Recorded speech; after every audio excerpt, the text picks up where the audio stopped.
பிதாவாகிய தேவனாலும் கர்த்தராகிய இயேசு கிறிஸ்துவினாலும் கிருபையும் சமாதானமும் உண்டாகும்படியாக உங்கள் அனைவரையும் நான் வாழ்த்துவதிலே நான் மிகுந்த மகிழ்ச்சி அடைகிறேன். இந்த பரிசுத்தமான இந்த ஓய்வு நாளிலும் கூட இந்த youth wing ISPM youth wing அடுத்த தலைமுறைக்கு தேவனுடைய ராஜ்யத்தை கட்டும் பணியை எடுத்து செல்லும்படி அருமையான எங்கள் அன்பு சகோதரர் மாதவகுமார் அவர்களுக்கு ஒரு ஆவிக்குரிய தாக்கத்தை இருதயத்தில் தந்து இதை அற்புதமாக இந்த நாளிலும் வெல்கம் செய்து அருமையான ஸ்டாலின் அண்ணனுடைய ஒரு துவக்கத்தோடு விசேஷித்த விதமாய் ஸ்டெயின்ஸ் அருமையான ஆராதனைக்குள்ளாக நம்மை நடத்தி இந்த ப்ரோக்ராமை நேர்த்தியாக நடத்தி ஆங்கரி பண்ண அருமையான சகோதரர் பிரபாகருக்காகவும் மற்ற இந்த நாளை நாம் இந்த நாளின் ஒரு துவக்கத்தை நாம் பார்க்கும்படி உங்க சத்தம் கொஞ்சம் கம்மியா இருக்கு. அது என்னன்னு பாருங்க. உங்க சத்தம் கொஞ்சம் கம்மியா இருக்கு. கொஞ்சம் இன்னும் சத்தம் கொஞ்சம் அதிகமாக தான் நல்லா இருக்கும். எல்லாம் அந்த போன் பக்கத்துல கொஞ்சம் பேசுங்க.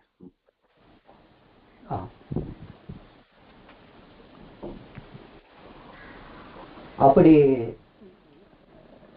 இந்த நாளிலே சகோதரர் அருமையான ஆராதனை நமக்கு நடத்தி கொடுத்தார்.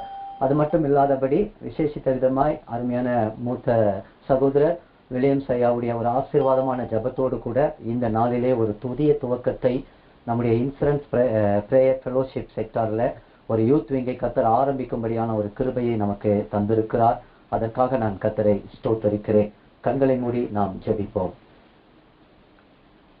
எங்களை அதிகமாய் நேசிக்கிற எங்கள் நல்ல பிதாவே, இயேசுவின் நாமத்தினாலே நன்றியோடு உம்மை துதிக்கிறோம். இந்த அற்புதமான இந்த நாளிலும் இந்த யூத் விங் ஆண்டவரே அப்பா புதிதாக துவக்கப்படுகிற ஒரு ஐக்கியத்தை ஏற்படுத்துகிற தேவ பிள்ளைகளை ஞானவான்களாய் மாற்றுகிற ஒரு அற்புதமான இந்த கூடுகையை நீர் எங்களுக்கு ஆரம்பித்து கொடுக்கும்படி இந்த நாளிலே ஏறெடுக்கிற உடைய தேவனுடைய வார்த்தை, இந்த சத்திய வார்த்தை ஆண்டவரே அப்பா அந்த வேதத்தின் அதிசயங்களை நாங்கள் காணும்படி எங்கள் மனக்கண்களை திறந்தருளும் சுவாமி. அடியனை மறைத்து நீர் வெளிப்படும். வந்திருக்கிற அருமையான பிள்ளைகள் தாகத்தோடு வந்திருக்கிறவர்களுக்கு உம்முடைய ஜீவ தண்ணீரை நீர் கொடுத்து ஆசீர்வதியும். இயேசுவின் மூலம் பிதாவே, ஆமென் ஆமென். இந்த நாளிலும் கூட இந்த நாளுக்காக நான் தேவனுடைய சமூகத்திலே ஆண்டவரே இந்த வாலிப பிள்ளைகளுக்கு மத்தியில இந்த இனாகுரல் ப்ரோக்ராம்லே நான் பேச வேண்டும் என்று சொல்லி நான் கர்த்தருடைய சமூகத்திலே காத்திருந்து பல மணி நேரங்களை செலவழித்து நான் வேதத்தை ஆராய்ந்து நான் தேடின போது ஆண்டவர் தீர்க்கமான 2 வார்த்தைகளை எனக்கு சுட்டி காட்டினார். அதுல முதலாவது ஒரு வார்த்தை, ஆண்டவரே இந்த கூடுகையில என்னை இணைத்திருக்கிறீரே, இந்த வாலிப பிள்ளைகளை இணைத்திருக்கிறீர்களே, நீர் எங்களை கொண்டு என்ன செய்ய போகிறீர் என்று நான் கேட்கும்போது ஆண்டவர் எனக்கு காண்பித்த இந்த இனாகுரல் ஃபங்க்ஷன்ல தேவன் நமக்கு தீர்க்கமாய் பேசுகிற ஒரு வார்த்தை சகரியா தீர்க்க தரிசன புஸ்தகம் 12ஆம் அதிகாரம் 10ஆம் வசனம். நீங்கள் அதை குறித்து வைத்துக் கொள்ளுங்கள். ஆண்டவர் சொல்லுகிற வார்த்தை என்ன? இந்த ஃபெலோஷிப்பின் மூலமாக இந்த தொடக்கத்தின் நாளிலே ஆண்டவர் சொல்லுகிறார், கிருபையின் ஆவியையும் விண்ணப்பத்தின் ஆவியையும் நான் அவர்கள் மேல் ஊற்றுவேன் என்று சொல்லுகிறார். ஆம், அவர்கள் குத்தின என்னை நோக்கி பார்த்து ஒரே பேரானுக்காக புலம்புவது போல எனக்காக புலங்கி ஒருவன் தன் தலைச்சன் பிள்ளைக்காக துக்கிக்கிறது போல எனக்காக மனம் பசந்து துக்கிப்பார்கள் என்று சொல்லி இந்த பாரத்தை நான் அவர்களுக்கு கொடுப்பேன் என்று ஆண்டவர் வாக்கு கொடுக்கிறார். இது தேவன் நம்மை கொண்டு அந்தரங்கத்திலே இந்த ஊழியத்திலே செய்ய போகிற ஒரு காரியமா இருக்கிறது. அதே இதனுடைய ரிசல்ட் எப்படி இருக்கும், இதற்கு பின்னாட்கள் எப்படி வரும் என்று சொல்லி ஆண்டவர்கிட்ட நான் கேட்டபோது அதற்கு மேல் வசனம் 8ஆம் வசனத்தை வாசிக்க என்னை ஆவியானவர் வழி நடத்தினார். அப்பொழுது அந்த வார்த்தையிலே ஒரு வார்த்தை வருகிறது, தாவீதின் குடும்பத்தார் அவர்களுக்கு முன்பாக தேவனை போலவும் கர்த்தருடைய தூதனை போலவும் இருப்பார்கள் என்று சொல்லி இந்த ஃபெலோஷிப்பின் இனாகுரல் ஃபங்க்ஷன்ல வந்திருக்கிற தேவனுடைய பிள்ளைகளே, இந்த ஆரம்பத்திலே ஆண்டவர் நமக்கு அப்படி ஒரு வாக்கை கொடுத்திருக்கிறார். தேவனை போல சொல்ல மாட்டோமா? யாராவது ஒருத்தர் சொல்ல மாட்டாங்க, ஏதாவது ஒரு உதவி செஞ்சிட்டீங்கன்னா கடவுள் மாதிரி வந்தீங்க அப்படின்னு சொல்லுவாங்கல்ல. எம்முடைய வாலிப பிள்ளைகளை கர்த்தர் அவ்விதமாக பயன்படுத்த சித்தம் கொண்டிருக்கிறார். அது மாத்திரமல்ல, சில நேரங்களில் அவர் தேவ தூதனை போல ஒரு மெசேஞ்சராக எடுத்து எந்த இடத்துல சுவிசேஷம் தேவையோ, எந்த இடத்துல இருள் நிறைந்திருக்கிற இடத்துல வெளிச்சம் தேவையோ அங்கு தேவனுடைய வார்த்தையாக தம்முடைய தூதனாக கர்த்தர் வல்லமையாக பயன்படுத்த போகிறார். இது தேவன் நம்மை கொண்டு உலகத்திற்கு செய்ய போகிற காரியம். ஹல்லேலூயா. இருக்கிற இடத்துல கைகளை உயர்த்தி ஆமீன் சொல்லிக்கோங்க. அது மாத்திரமல்லாதபடி இப்போ ஒரு காரியம், இது முதல் காரியம். ஆண்டவர் எனக்கு நம்மை கொண்டு என்ன செய்ய போகிறார், பிற்காலத்துல தேவன் நம்மை கொண்டு அந்தரங்கத்துல என்ன செய்ய போகிறார், பிற்காலத்திலே உலகத்துல என்ன செய்ய போகிறார், இந்த ஒரு விசுவாச வார்த்தையை கர்த்தர் நமக்கு கொடுத்திருக்கிறார். இரண்டாவது ஒரு காரியத்தை நான் உங்களுக்கு மத்தியிலே பதிவு செய்ய விரும்புகிறேன் இந்த நாளிலே. ஒருவேளை இந்த நேரத்துல சில வாலிப பிள்ளைகளை நினைக்கலாம், ஒருவேளை எங்க அம்மா என்ன புஷ் பண்ணி அனுப்பிச்சாங்க, பிரதர் என்ன சொல்லி புஷ் பண்ணி அனுப்பிச்சாங்க, அந்த நாளதான் என்னவோ இருக்கும், வாங்க பார்க்கலாம் அப்படின்ற ஒரு யோசனையில தான் நான் வந்திருக்கிறேன் அப்படின்னு நீங்க சொல்லலாம். ஒரு விஷயத்த நான் உங்களுக்கு தெரியப்படுத்துகிறேன், நல்லா யோசிச்சு பாருங்க. இது கர்த்தர் உண்டு பண்ணின நாள், அதனால நம்மளை இந்த இடத்துல அருமையாக நம்ம ஐக்கியப்படுத்தி வைத்திருக்கிறார். ஒரு போஸ்ட் பாக்ஸ், ஒரு லெட்டர் நீங்க எழுதி போஸ்ட் பாக்ஸ்ல போட்டுறீங்க. அப்போ போட்ட பிறகு நல்லா கவனிச்சு பாருங்க, தப்பா எழுதிப்பீங்க. உடனே நீங்க என்ன பண்ணுவீங்க, எப்படியாவது போஸ்ட் பாக்ஸ்ல கையை விட்டாவது இல்ல எந்த ஒரு வழியிலேயாவது நீங்க ஒரு வேளை அதை எடுத்து அதை ரீகரெக்ஷன் பண்ணலாம். ஆனா அந்த போஸ்ட் கவரு போஸ்ட்மேன் கிட்ட போய் அவன் ஒரு முத்திரை போட்டு விட்டால், நீங்க அவன்கிட்ட கெஞ்சினாலும் நீங்க என்னதான் கேட்டாலும் உங்க லெட்டரை கரெக்ஷன் பண்ணவும் முடியாது, அவங்க கிட்ட இருந்து வாங்க முடியாது. அது சென்ட் டு சென்ட், அது எங்க போகுமோ அது அங்க கண்டிப்பாக போய் சேரும். அப்போ கர்த்தர் உங்களையும் என்னையும் முன் குறித்து இந்த ஊழியத்திற்கு அழைத்து வந்திருக்கிறார். அதனாலதான் அருமையான தம்பி ஒரு பாடல் ஆராதனையில பண்ண, சின்னஞ்சிறு வயதில் அவர் என்னை முன் குறித்திருக்கிறார். அப்போ இந்த ஊழியம் ஒரு ஏனோ தானோ என்று ஒரு ஒரு யோசனையிலே, ஒரு சுய சிந்தனையிலே, ஒரு சுய பெருமைக்காக இந்த ஊழியம் ஆரம்பிக்கப்படவில்லை. பரலோகம் சித்தம் கொண்டு அது பூலோகத்திலே அந்த ஊற்றப்பட்டு ஒரு மனிதனுக்குள்ளாக அந்த தரிசனத்தை ஊற்றி கர்த்தர் இதை ஆரம்பித்திருக்கிறார். அந்த ஆரம்பிக்கப்பட்ட ஊழியத்திலே நீங்கள் முன் குறிக்கப்பட்டு அழைத்து வந்துள்ளார் தேவன். ஹல்லேலூயா. இன்னைக்கு லாட் ஆஃப் ப்ராப்ளம் என்ன தெரியுமா, இன்னைக்கு நம்முடைய பிள்ளைங்க, யூத் பிள்ளைங்க கிட்ட ப்ராப்ளம் என்ன தெரியுமா, இந்த மாதிரி இனாகிரேஷன் இந்த மாதிரி ப்ரோக்ராம்ல வரும்போது அவங்க இதெல்லாம் ஒரு ப்ரோக்ராம் மாதிரி நினைச்சிட்டு போயிடுறதுனாலதான் அது நம்முடைய விசுவாச வாழ்க்கையோடு கொண்டு போனாதான் அது நலமா இருக்கும். அதனால நீங்க சிந்திச்சு பாருங்க, எரேமியா 1:5 குறித்து கொள்ளுங்க. எரேமியா தீர்க்கதரிசிய தாயின் கர்ப்பத்தில் உருவாவதற்கு முன்னதாகவே முன்குறிக்கப்பட்டு தேவன் தீர்க்கதரிசியாய் அழைத்தார். எபேசியர் 1:4 வாசித்து பாருங்கள். நீங்கள் அன்பில் பரிசுத்தம் உள்ளவர்களும் குற்றமற்றவர்களுமாய் இருக்கும்படியாக உலக தோற்றத்துக்கு முன்னதாக இந்த கிறிஸ்து இயேசுவுக்குள்ளாக நம்மை முன்குறித்திருக்கிறார் என்று வேதம் சொல்லுகிறது. எனக்கு அருமையானவர்களே, இந்த நாளிலே நீங்களும் நானும் முன்குறிக்கப்பட்டு தேவன் இந்த ஊழியத்தை நம்மை கொண்டு செய்யும்படி நம்மளை அன்போடு அழைத்திருக்கிறார் என்ற நிச்சயத்தை நீங்கள் இருதயத்திலே பதித்துக் கொள்ளுங்கள். மூன்றாவது ஒரு காரியத்தை உங்களுக்கு மத்தியிலே பதிவு செய்ய விரும்புகிறேன். மூன்றாவது, இந்த முன்குறிக்கப்பட்ட அழைத்திருக்கிற என்னுடைய வாழ்க்கையில இந்த தேவனுடைய ஊழியத்தை நான் செய்ய வேண்டும் என்று சொன்னால் 3 மிக முக்கியமான காரியம் நம்மில் காணப்பட வேண்டும். ஆண்டவருடைய ஊழியத்தை செய்வது ஏனோ தானோ செய்ய முடியாது. கர்த்தருடைய ஊழியத்தை அசதியாய் செய்கிறவன் சபிக்கப்பட்டவன் என்று எழுதியிருக்கிறது. அப்போ 3 காரியம் என்ன, அதை நான் சொல்லுகிறேன் பாருங்கள். முதலாவது ஒரு காரியம், இந்த ஊழியத்தை செய்ய தேவன் என்னை தெரிந்து கொண்டு அழைத்திருக்கிறார் என்று சொன்னால் இந்த ஊழியத்தை செய்வதற்கு எனக்கு மிக முக்கியமான முதல் காரியம் ரட்சிக்கப்பட்ட அனுபவத்தை நான் பெற்றுக் கொண்டிருப்பதா அவசியம். எபேசியர் 2:8 குறித்துக் கொள்ளுங்கள். இரண்டாவது காரியம், நான் மீட்கப்பட்ட நிச்சயத்தோடு இருத்தல் மிக அவசியம். அதாவது நான் பரிசுத்தமாக்கப்பட்டேன், இயேசுவின் இரத்தத்தினால கழுவப்பட்டு நான் நீதிமானாக்கப்பட்டேன் என்ற அந்த நிச்சயத்தை என் அனுதின வாழ்க்கையிலே நான் அதை அவசியமாக காத்துக்கொள்வது மிக அவசியமாய் இருக்கிறது. இதற்கு உதாரணம் எபிரேயர் 9:14. அந்த மனசாட்சி என்னை குற்றப்படுத்தக் கூடாது. அது தேவனுக்கு கிறிஸ்துவுடைய இரத்தத்தினால சுத்திகரிக்கப்பட்டு ஒவ்வொரு நாளும் நான் தேவனுடைய ஊழியத்தை செய்வதற்கு அந்த நிச்சயிக்கப்பட்டவனாய் இருக்க வேண்டும். நான் மீட்கப்பட்டவன், நான் நீதிமானாக்கப்பட்டவன், கர்த்தர் எனக்கு பரிசுத்த வாழ்க்கை கொடுத்திருக்கிறார் என்ற அந்த நிச்சயத்தோடு கூட இருப்பது மிகவும் அவசியம். மூணாவது ஒரு காரியம், கர்த்தருடைய ஊழியத்தை செய்வதற்கு மூணாவது ஒரு காரியம் என்னவென்று சொன்னால், பரிசுத்தமாய் இந்த ரட்சிக்கப்பட்ட நான், மீட்கப்பட்ட நான் பரிசுத்தமாய் வாழுகிறதிலே நான் நிலைத்திருக்கிற அந்த நிலைத்திருத்ததிலே நான் தொடர்கிற ஒரு எண்ணம், ஒரு சிந்தை நமக்கு ஒவ்வொரு நாளும் இருக்க வேண்டும். நான் பரிசுத்தத்திலே வளர வேண்டும், பரிசுத்தத்திலே நிலைத்திருக்க வேண்டும் என்ற அந்த எண்ணம் வேர்கொண்டு இருத்தல் மிகவும் அவசியமானது. இதுதான் 1 பேதுரு 1:16 பவுல் அழகாக சொல்லுகிறார். நான் பரிசுத்தராய் இருக்கிறது போல நீங்களும் பரிசுத்தராய் இருங்கள் என்று சொல்லி எழுதியிருக்கிறதே என்று சொல்லியிருக்கிறார். இதுவே பிரித்தெடுக்கப்பட்ட ஒரு வாழ்வு. எனக்கு அருமையானவர்களே, நான்காவது ஒரு காரியத்தை உங்களுக்கு மத்தியில நான் பதிவு செய்ய விரும்புகிறேன். இந்த கிறிஸ்தவ ஜீவியத்திலே நான் வெற்றி பெறுவதற்கு முதல் தேவை என்ன? இந்த ஊழியத்தை கர்த்தர் வெற்றி வாழ்க்கையில வெற்றி பாதையிலே கடந்து செல்வதற்கு எனக்கு தேவை என்ன? முதல் காரியம் தரிசனம், இரண்டாவது காரியம் தாகமும். இந்த தரிசனமும் தாகமும் என் வாழ்க்கையில இருக்க வேண்டும். நிச்சயமாய் கிறிஸ்தவ ஜீவியத்திலே நாம் வெற்றி வாழ்க்கைக்கு தேவையான முதல் காரியம் the vision and thirsty. எனக்கு ஒரு தாகத்தோடு ஒரு தரிசனம் எனக்குள் இருக்க வேண்டும். இந்த ரெண்டு காரியத்தையும் பிறப்பிக்கிற அல்லது வளர்ப்பிக்கிற இடம் எது என்று சொன்னால் ஜெபத்தினால் தான். இது வளர வேண்டும் என்று சொன்னால், இது பிறக்க வேண்டும் என்று சொன்னால், இது பிறப்பக்கூடிய இடம் என்று சொன்னால் ஜெபத்தினால் மட்டுமே. ஊழியங்களிலே எல்லாவற்றிலும் பிரதான ஊழியங்கள் உண்டு. சிலர் பிரசங்கம் செய்கிற ஒரு ஊழியம் சில பேர் உண்டு, சில பேர் பாடல் ஆராதனை செய்கிற ஊழியம் உண்டு. இப்படி ஊழியத்திலே பல காரியங்கள் காணப்பட்டாலும் ஜெப ஊழியம் யாவருக்கும் உரியதா இருக்கிறது. எனக்கு பிரியமானவர்களே, மத்தேயு 6ஆம் அதிகாரம் 9:13 வாசித்து பாருங்கள். இயேசு கிறிஸ்துவே, நீங்கள் அஞ்ஞானிகளைப் போல ஜெபிக்க வேண்டாம், மனுஷர்களுக்கு முன்பாக காண வேண்டும் என்று ஜெபிக்க வேண்டாம், உங்களை நீங்கள் எப்படி ஜெபிக்க வேண்டும் என்பதற்கு அவர் ஒரு பேட்டர்னை அந்த இடத்திலே பரமண்டல ஜெபத்தை ஆண்டவராகிய இயேசு கிறிஸ்துவே நமக்கு கற்றுக் கொடுக்கிறார். பாருங்கள், அப்ப ஜெப ஊழியம் என்பது யாவருக்கும் உரியதே. அதுல ஹால்நெக் பிரேயர் இருக்கலாம், ஃபாஸ்டிங் பிரேயர் இருக்கலாம், தனி ஜெபம் இருக்கலாம், கூட்டு ஜெபம் இருக்கலாம், மன்றாட்டு ஜெபம் இருக்கலாம். துன்பப்படுகிற வேளையில நம்ம ஜெபம் பண்ணலாம், ஊக்கமாக ஜெபம் பண்ணலாம், விசுவாசத்தோடு வியாதியஸ்தர்களுக்காக ஜெபம் பண்ணலாம், அந்தரங்கத்துல இருந்து மறைவாக ஜெபம் பண்ணலாம். ஆனா கர்த்தர் அந்த கிறிஸ்தவ ஜீவியத்துல வெற்றி பெறுவதற்கு முதல் தேவை தரிசனமும் தாகமும். இதை பிறப்பிப்பதும் வளர்ப்பிப்பதும் ஜெபத்தினாலே இது யாவருக்கும் உரியதா இருக்கிறது. எனக்கு அருமையானவர்களே, 5வது காரியத்தை உங்களுக்கு மத்தியில நான் பதிவு செய்ய விரும்புகிறேன். அடுத்ததாக இந்த இனாகரல் ப்ரோக்ராம்ல இந்த சத்திய வார்த்தைகளை நீங்கள் உள்வாங்கிக் கொள்ளுங்கள். இந்த ஜெபம் தேவனுடைய பிள்ளைகளுக்கு, தேவனுடைய ராஜ்யத்துல இருக்கிறவர்களுக்கு இந்த ஜெபம் கொடுக்கப்பட்ட ஒரு அதிகாரம்.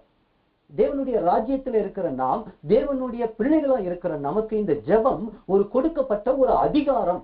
இந்த அதிகாரம் என்பது எப்படி நான் புரிந்து கொள்வது என்று சொன்னால், மத்தேயு 16ஆம் அதிகாரம் 19ஆம் வசனத்திலே பேதுருவினிடத்திலே இயேசு பேசுகிறார். அப்போ பேசும்போது ஒரு வார்த்தை சொல்லுகிறார், பரலோகத்தின் திறவுகோல் கொடுக்கப்பட்டுள்ளது, நீங்கள் எதை கட்டுவீர்களோ எதை கட்டவிழ்ப்பீர்களோ என்கிறதான பரம சாக்கியம் நமக்கு கொடுக்கப்பட்டிருக்கிறது. தேவனுடைய ராஜ்யத்துல இருக்கிற, தேவனுடைய பிள்ளைகளா இருக்கிற நமக்கு ஜெபம் என்கிற அந்த கொடுக்கப்பட்ட ஒரு அதிகாரம் கொடுக்கப்பட்டிருக்கிறது. எதற்கு? கட்டப்படவும் அது கட்ட அவிழ்க்கப்படுவதற்கும். இதை எப்படி நான் புரிந்து கொள்வது என்று சொன்னால் ரொம்ப சிம்பிளா சொல்றேன் பாருங்க.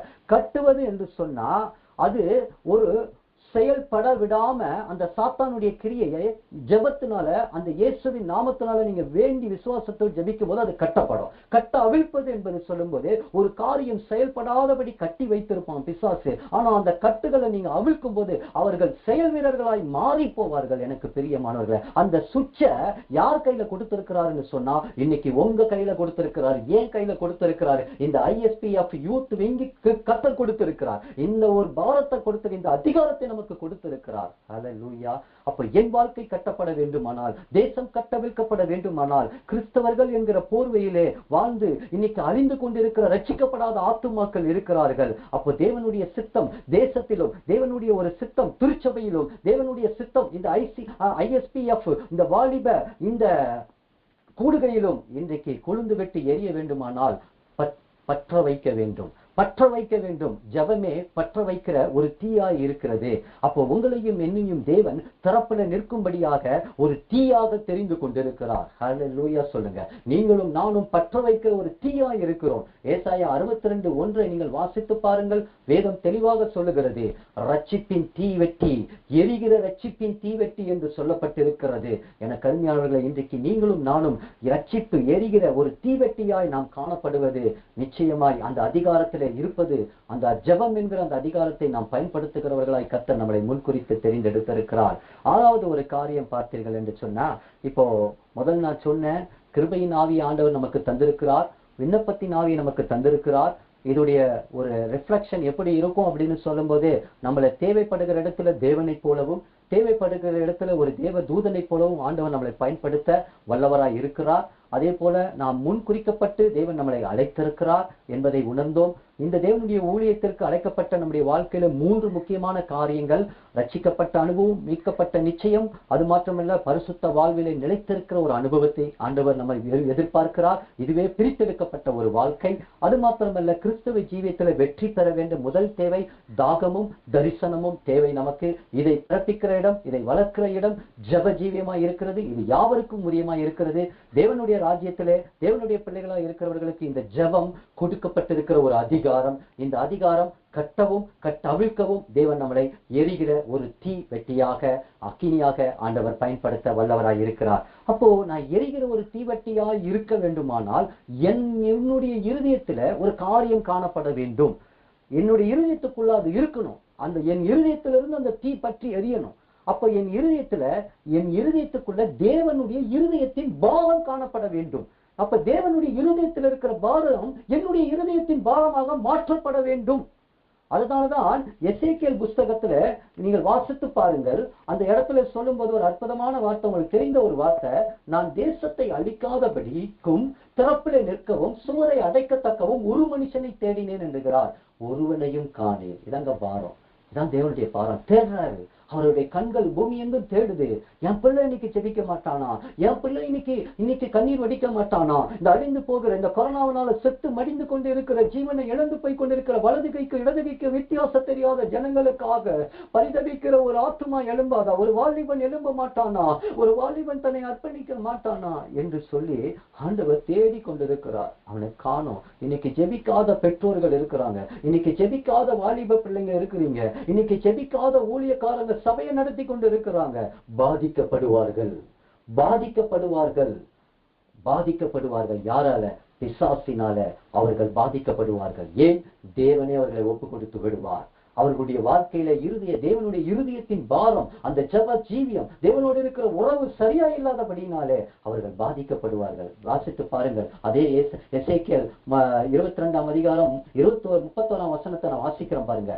ஆகையால் நான் அவர்கள் மேல் என் கோபத்தை ஊற்றி என் மூர்க்கத்தின் அக்கினியினால் அவர்களை நிர்மூலமாக்கி அவர்களுடைய வரியின் பலனை அவர்கள் தலையின் மேல் சுமர பண்ணுவேன் என்று கர்த்தராகிய ஆண்டவர் உரைக்கிறார். அப்ப பாருங்க, தேவனுடைய கோபம். அப்போ கீழ்ப்படியாத பிள்ளைகள் மேல் தேவனுடைய கோபாக்கினை வரும். இந்த தேசத்துக்காக கண்ணீர் வடிக்காம தேவனுடைய இருதயத்தின் பாரத்தை ஏற்றுக்கொண்டு இந்த பூமியில தேவனுடைய சித்தத்தை செய்யாதவர்கள் தேவனுடைய கோபாக்கினைக்கு ஆளாவார்கள். அதுல பாரபட்சமே கிடையாது. அது என்னங்க மூர்க்கமான அக்னி? அது என்ன மூர்க்கமான அக்கினியால் அவர்களை நிர்மூலமாக்குவேன் என்று சொன்னா, the fire of the madness என்று சொல்லப்படுகிறது. அப்படின்னா வெறித்தனமான முட்டாள்தனத்துக்கு அடிமையாகி விடுவாய். வாலிபனே, நீ இந்த நாளிலே உன் சிருஷ்டிகரை நினைக்கவில்லை என்றால், உன் சிருஷ்டிகருடைய இருதயத்தின் பாரத்தை நீ ஏற்றுக்கொள்ள இன்றைக்கு அழைக்கப்பட்டிருக்கிறோம். இல்லை என்று சொன்னால் ஏதோ ஒரு காரியத்திலே நீ வெறித்தனமாக முட்டாளாக அடிமையாக்கப்பட்டு கொண்டிருக்கிறாய். இது தேவனே உன்னை அனுமதிக்க, உன் வழியின் பலன் உனக்கு வரும். நீ எதை விரும்புகிறாயோ அதையே நீ உன் வாழ்க்கையிலே பலனாக காண்பாய். இன்றைக்கு அந்த தேவனுடைய இருதயத்தின் பாரத்தை எடுத்து அந்த அதிகாரத்தோடு ஜெபிக்கும்படி நம்மை அர்ப்பணிப்போம். கர்த்தர் நம்மளை கொண்டு பெரிய காரியத்தை செய்வார். ஜெபம் என்பது ரொம்ப எளிமையானது. நம்ம இப்படி ஜெபிக்கணும், அப்படி ஜெபிக்கணும், எனக்கு மத்தவங்கள மாதிரி சொற்களை வச்சு ஜெபிக்க தெரியாது, ஒருவேளை எனக்கு இப்படி அப்படியே அடுக்குமொழியில ஜெபிக்க தெரியாது, அதெல்லாம் ஒண்ணுமே கிடையாது.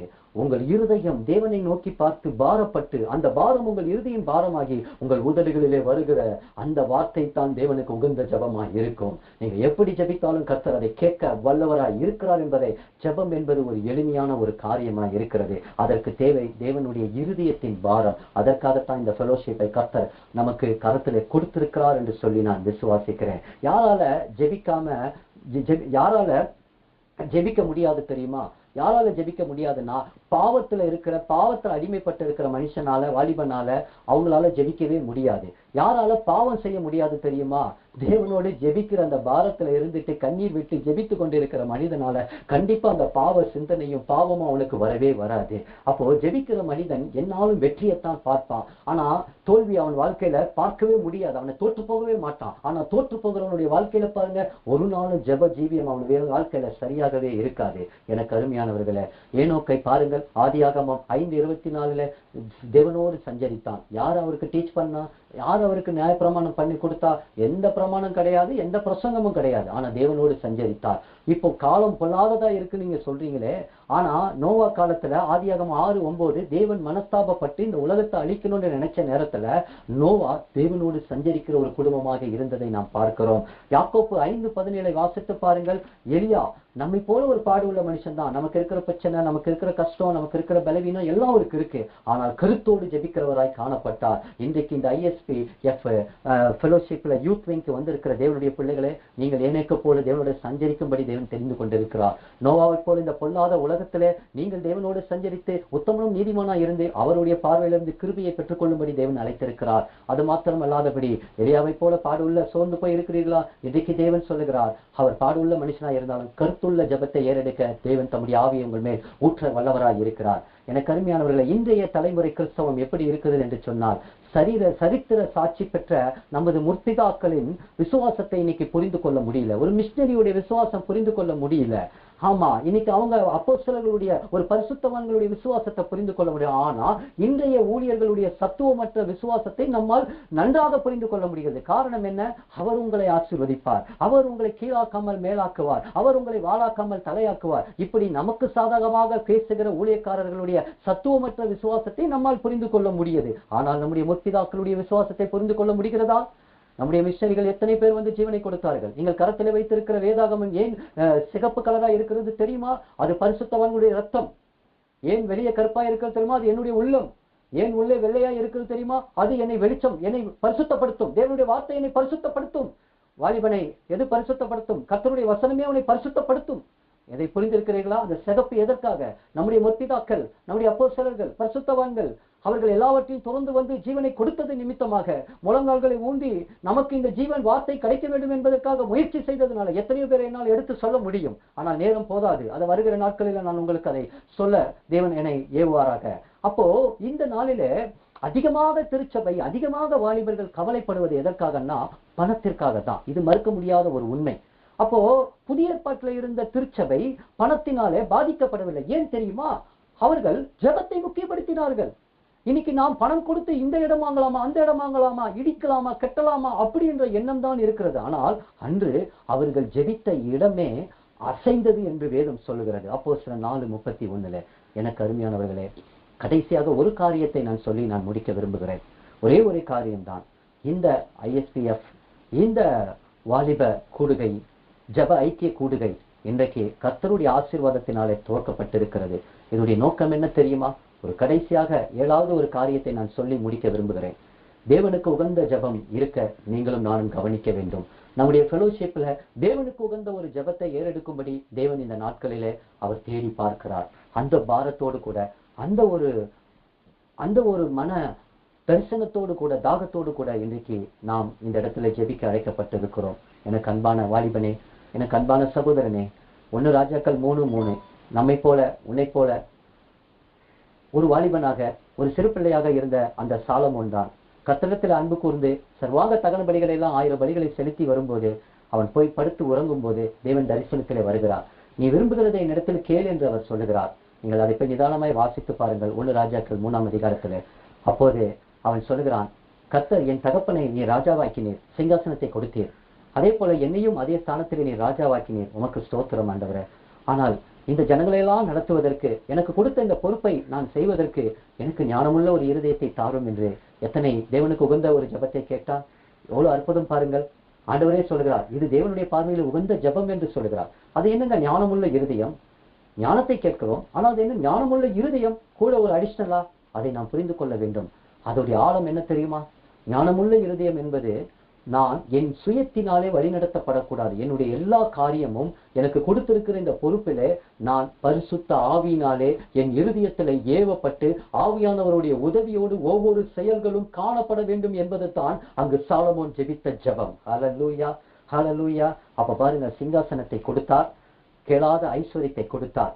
இன்றைக்கு ஏன் தேவனுக்கு உகந்த ஜெபமாக அது காணப்பட்டது என்று சொன்னால், 5 காரியம். உனக்கு நீடித்த நாட்களை நீ கேளாமலும், ஐஸ்வரியத்தை கேளாமலும், சம்பத்தை கேளாமலும், கனத்தை கேளாமலும், சத்துருவின் பிராணனை கேளாமலும், தேவனுடைய சித்தத்துக்கு உகந்து ஞானமுள்ள இருதயத்தை எனக்கு தாரும் என்று சொல்லி அந்த சிறு பிள்ளையா இருந்த அந்த சாலமோன் அந்த ஒரு உகந்த ஜபத்தை ஏறெடுத்தது நிமித்தமாக தேவன் சிங்காசனத்தை கொடுத்தார், கேளாத ஐஸ்வரியத்தையும் கொடுத்து நடத்தினார். அதனால் எனக்கு அருமையானவர்களே, இந்த ISPF யூத் விங் இப்படிப்பட்ட தேவனுக்கு உகந்த ஒரு ஜெபத்தை ஜெபித்து ஒரு எழுப்புதலின் தீயாய் மாறி தேவன் உங்களை எந்தெந்த இடத்துல தேவனை போலவும் ஒரு தேவ தூதனை போலவும் அவர் நடத்துவார் என்பதிலே சந்தேகமே இல்லை. தொடர்ந்து நாம் முன்னோக்கி செல்லுவோம், தொடர்ந்து நாம் தேவ சமூகத்திலே மன்றாடுவோம், தொடர்ந்து நாம் தேவனுடைய ராஜ்யம் கட்டப்படுவதற்கு அழிந்து போகிற ஆத்துமாக்கள் இந்த இளைய தலைமுறைகளை நாம் சந்தித்து அந்த ஆத்துமாக்களை நாம் மனம் திரும்புதலுக்கு நேராக தேவனுடைய வார்த்தைக்கு நேராக நடத்துவதற்கு நாம் மன்றாடுவோம், நாம் கதறுவோம். நம் நெஞ்சங்கள் எப்பொழுதும் தேவனுடைய பாரத்தினாலே நிறைந்து இருக்க கர்த்தர் கிருபை செய்வாராக. தேவன் தாமே இந்த ஊழியத்தையும் தொடர்ந்து நடத்தி ஆசீர்வதிப்பாராக. இந்த நாளில் பங்கு கொண்ட ஒவ்வொருவரையும் தேவன் ஆசீர்வதிப்பாராக. நாம் கண்களை மூடி ஒரு சிறிய ஜெபத்தோடு நாம் முடிக்கலாம். பரலோக பிதாவே, இந்த அருமையான அற்புதமான வேலையை நீ தந்ததுக்காக நன்றி சுவாமி அப்பா. இந்த இன்சூரன்ஸ் செக்டார் குடும்பத்தின் வழியாக ஆண்டவரே அடுத்த தலைமுறையை யூத் விங்கை நீர் ஆரம்பிக்கும்படி ஒரு மாபெரும் பொறுப்பை, ஒரு மாபெரும் பாரத்தை, ஒரு மாபெரும் தரிசனத்தை எங்களுக்கு கொடுத்திருக்கிறீரப்பா. நாங்கள் இந்த நேரத்தில் ஒரு சிறிய கூட்டமாய் இருந்தாலும் ஆண்டவரே ஒரு கிதியோனை போல ஒரு 300 பேர் கூட்டத்தை வைத்து ஆண்டவரே கிதியோனுடைய பட்டயம் கர்த்தருடைய பட்டயம் என்று சொல்லி ஒரு மீதியானரை முறியடித்து இஸ்ரவேலருக்கு ஒரு பெரிய மீட்பை கொடுத்தது போல ராஜா, இந்த ஃபெலோஷிப்பின் மூலம் அன்பு சகோதரர் ஆரம்பத்தில் ஜெபித்தது போல 1000 வாலிபர்கள் ஆண்டவரே எங்கள் அர்ப்பணித்த இந்த பிள்ளைகளின் நிமித்தமாக அநேகர் ரட்சிப்புக்குள்ளாக வர, அநேகர் ராஜ்யத்துக்குள்ளாக வர, இந்த நெருக்கப்பட்ட நாட்களில, இந்த ஒடுக்கப்பட்ட நாட்களில இன்னைக்கு ஆண்டவரே அப்பா ஆம் சபை ஆண்டவரே சுவிசேஷம் எதிர்ப்புகளுக்கு மத்தியில இருக்கிற இந்த நாட்களில நாங்கள் எழுப்புதலின் அக்கினியாய் எங்களை ஒரு எழுப்புதலின் தீயாய் மாற்ற வேண்டி நாங்கள் ஜெபிக்கிறோம். எங்களுக்கு ஞானமுள்ள இருதயத்தை தந்து தொடர்ந்து பொறுப்பேற்றிருக்கிற ஒவ்வொருவரும் நாங்கள் எங்கள் கடமை உணர்வை உணர்ந்து ஜெபத்தோடும் வேண்டுதலோடும் தேவ ஆலோசனையோடும் தொடர்ந்து இந்த ஊழியத்தை நடத்த எங்கள் மேல் கிருபையாய் இருக்க வேண்டி ஜெபிக்கிறோம். வாக்கு கொடுத்திருக்கிறேன், கிருபையின் ஆவியை நான் தருவேன், விண்ணப்பத்தின் ஆவியை ஊற்றுவேன் என்று சொல்லியிருக்கிறீரப்பா. அந்த காரியத்தை நாங்கள் அந்தரங்கத்திலே சரியாய் செய்யும் போது நாங்கள் தேவனை போலவும் நாங்கள் தூதனை போலவும் எங்களை இந்த உலகத்திற்கு நீ கொண்டு போய் வைக்கப் போகிறதற்காக நன்றி. நாங்கள் விசுவாசத்தோடு எதிர்பார்க்கிறோம் ஆண்டவரே. தொடர்ந்து ஆண்டவரே இந்த ஊழியத்தை நடத்த எங்களுக்கு உடைய இரக்கமும் கிருபையும் எங்களை தாங்கி நடத்தட்டும் அப்பா. துதி கன மகிமையெல்லாம் உமக்கே செலுத்துகிறோம். இயேசுவின் மூலம் ஜெபிக்கிறோம் நல்ல பிதாவே. ஆமேன், ஆமேன்.